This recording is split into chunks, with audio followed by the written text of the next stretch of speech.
Almost 2 महीने हो गए।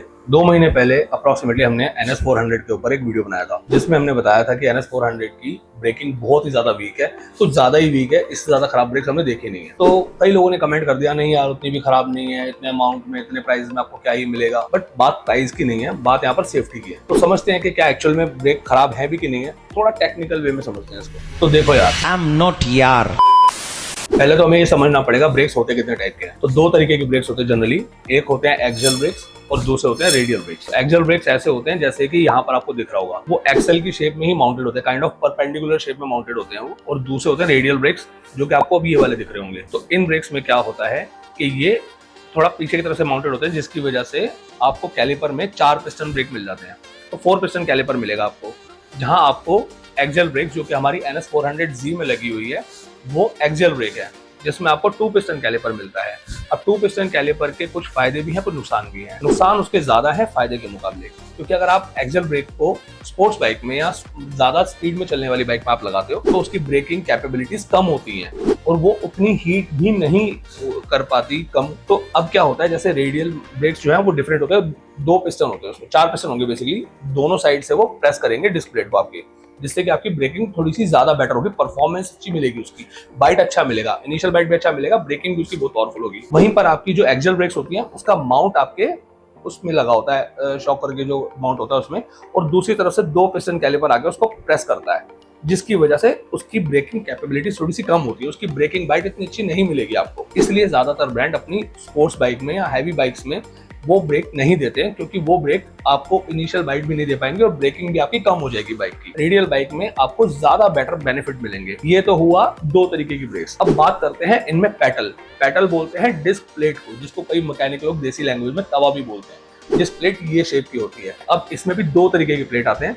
जिसको बोलते हैं पैटल ब्रेक एंड दूसरा स्टैंडर्ड ब्रेक्स। अब यहाँ पर मैं NS400 की जो सबसे बड़ी बुराई करने वाला हूँ, शायद बजाज अगर देख पाए तो सब प्लीज इंप्रूव कर दीजिएगा। उसमें क्या किया है उन्होंने स्टैंडर्ड प्लेट दी है, जो कि यार जो पहले BS3 आती थी पल्सर 200 NS, उसमें भी पैटल डिस्क प्लेट आती थी। पैटल डिस्क प्लेट कुछ ऐसी दिखती है। तो पैटल डिस्क के साथ एडवांटेजेस ये होती है कि उसमें हीट डेसिपेशन ज्यादा होती है, क्योंकि उसमें कट्स लगे होते हैं, तो उसकी वजह से एयर उसके अंदर से अच्छी तरह से फ्लो कर पाती है, उसको ठंडा जल्दी कर पाती है। तो जिसकी वजह से क्या होता है, जब आप लॉन्ग राइड्स पे जा रहे हो या हैवी ब्रेकिंग कर रहे हो, तो अगर वो गर्म होती है तो ठंडा भी बहुत जल्दी ही हो जाती है। स्टैंडर्ड डिस्क में कंपैरेटिवली पैटल के ये कम होता है, वो हीट तो होगी, ठंडा होने में उसको ज्यादा टाइम लगेगा। अब इन्होंने क्या किया है, NS400 में पैटल डिस्क भी नहीं दी, ऊपर से रेडियल कैलिपर भी नहीं दिए, जिसकी वजह से उसकी ब्रेकिंग बाइट बहुत ही कम मिलती है। ये तो हुई पैटल डिस्क और उसकी एक्सियल ब्रेक की कमियां। ये एक्चुअली दी जाती हैं कंप्यूटर बाइक में ज्यादातर, क्योंकि उनके अंदर इतना ज्यादा पिकअप नहीं होता, वो इतनी रेस इतनी पावर अचीव नहीं कर पाती, ना ही उनके अंदर इतना वेट होता है, तो उनके लिए इतनी रेडियल माउंटेड कैलिपर देने की जरूरत नहीं, क्योंकि रेडियली ब्रेक्स जो होती हैं वो थोड़ी सी कॉस्टली होती हैं, और उनमें जो ब्रेक पैड लगते हैं वो भी थोड़े से डिफरेंट होते हैं। उनके बारे में भी आपसे बात करता हूँ कि जो एक्सियल ब्रेक के नुकसान में एक और चीज क्या ऐड होती है। जो आपके एक्सियल ब्रेक्स होते हैं उसके अंदर दिक्कत ये होती है कि उसके साथ आपको ये ऑर्गेनिक डिस्क पैड देते हैं। अब डिस्क पैड की बात करते हैं तो डिस्क पैड जनरली 3 तरीके के होते हैं, जो कि आपको यहाँ दिख रहे होंगे। अब आप ये पॉज करके देख सकते हैं कि किसकी परफॉर्मेंस और किसकी क्वालिटी ज्यादा बेटर होगी। मैं बहुत ज्यादा डिटेल में नहीं जाऊंगा, क्योंकि वो वीडियो बहुत लेंथी हो जाएगा। तो प्रॉब्लम क्या है कि इसके अंदर ऑर्गेनिक पैड लगे होते हैं। ऑर्गेनिक पैड की लाइफ भी कम होती है और ब्रेकिंग बाइट भी ओके होती है, ज्यादा बेटर नहीं होती। कंप्यूटर बाइक के लिए तो वो ठीक रहेंगे, लेकिन अगर आप बात करेंगे कि ये आपको स्पोर्ट्स बाइक में देंगे तो आपको ना बाइट मिलेगी ना कुछ बेनिफिट मिलेंगे उसके। तो अब बात करते हैं इसके बदले हम क्या कर सकते हैं फिलहाल के लिए अपनी NS400Z में, क्योंकि बाकी बाइक्स में तो रेडियल जो कैलिपर आते हैं उनके अंदर सेंटर डिस्क पैड आते हैं, जो कि मेरे अकॉर्डिंगली और वैसे भी वो सबसे बेस्ट ही है अभी तक मार्केट में।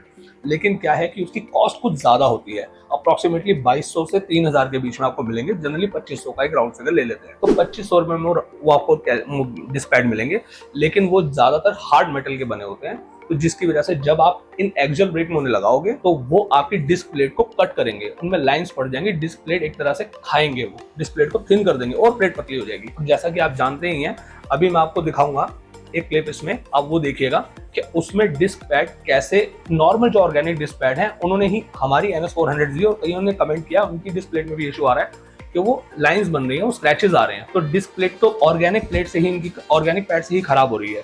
तो अगर ये इसमें सेंटर डिस्क पैड हम डाल देंगे तो वो डिस्क प्लेट को और थिन कर देंगे, बल्कि वो ब्रेकिंग बाइट तो आपको अभी तो अच्छी मिलेगी, लेकिन बाद में आपके डिस्क पैड प्लेट को खत्म कर देंगे।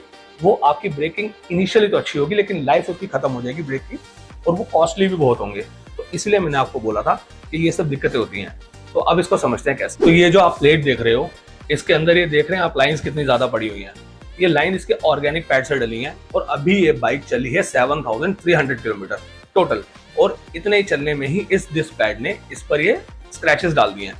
और अगर मैं इसमें अब सेंटर डिस्क पैड डाल दूंगा तो ये इस प्लेट को बिल्कुल ही खत्म कर देगा, क्योंकि वो हार्ड मेटल के बने होते हैं। मुझे पावरफुल ब्रेक्स तो मिल जाएंगी, लेकिन रेडियल कैलिपर जितनी अच्छी नहीं मिल पाएंगी, लेकिन फिर भी अभी के ऑर्गेनिक पैड से ज्यादा बेटर मिलेंगी। लेकिन ये डिस्क पैड खत्म कर देगा उस प्लेट को, तो इसलिए सेंटर डिस्क पैड में हम नहीं डाल सकते। तो यही मैं कहना चाहता था कि NS400Z जो है, उसमें जो बजाज ने कैलिपर्स दिए हैं, जो ब्रेक दी हैं, वो बिल्कुल भी अच्छी नहीं है। और आप जिसके पास भी 400 है तो शायद उस बात से अग्री करेगा। अगर आप इसे 80 किलोमीटर पर आवर की स्पीड से ऊपर लेकर जाएंगे NS400 को, तो उसके बाद अब जब आप ब्रेक अप्लाई करेंगे तो आपको वो बाइट नहीं मिलेगा, वो ब्रेकिंग पावर नहीं मिलेगी, क्योंकि बाइक का अनलेडन वेट 174 kg है। उसके बाद आप उसमें कितने वेट लेकर आप बैठे हैं, आप कितने पिलियन के साथ हैं, सिंगल हैं, आप कितनी स्पीड अचीव कर रहे हैं, और आपको मतलब एकदम से ब्रेक मारनी पड़ेगी, तो वो ब्रेक नहीं अप्लाई होंगे। इसका ABS बहुत जल्दी किक इन कर जाता है, और ब्रेक्स तो वैसे ही नहीं लग पाते हैं। तो ब्रेक भी पावरफुल नहीं है, ABS जल्दी किक इन करने की वजह से जो ब्रेक का स्टॉपेज टाइम है वो बहुत ज़्यादा लंबा हो जाता है, ब्रेक जल्दी नहीं लग पाते हैं। ये एक रीज़न था हमारा NS400Z की ब्रेकिंग को खराब करने का। तो अगर आपको लगता है कि अभी तक बताई गई इन्फॉर्मेशन में कुछ भी ऐसा है जिसको आप करेक्ट करना चाहते हैं, हमारे इस वीडियो को क्रिटिसाइज करना चाहते हैं, तो कमेंट बॉक्स आपके लिए ओपन है, प्लीज़ इसे हमें बताइएगा। हम ओपन है कुछ नई चीज़ सीखने के लिए, अगर आप बताते हैं। और अगर आपको ये वीडियो अच्छा लगा है और ये इन्फॉर्मेटिव लगा है तो उसके बारे में भी बताइएगा। और अगर आप किसी नए टॉपिक के बारे में कुछ पूछना चाहते हैं या जानना चाहते हैं तो उसके बारे में भी बताइएगा, हम जरूर वो वीडियो बनाएंगे। अब तक के लिए थैंक यू।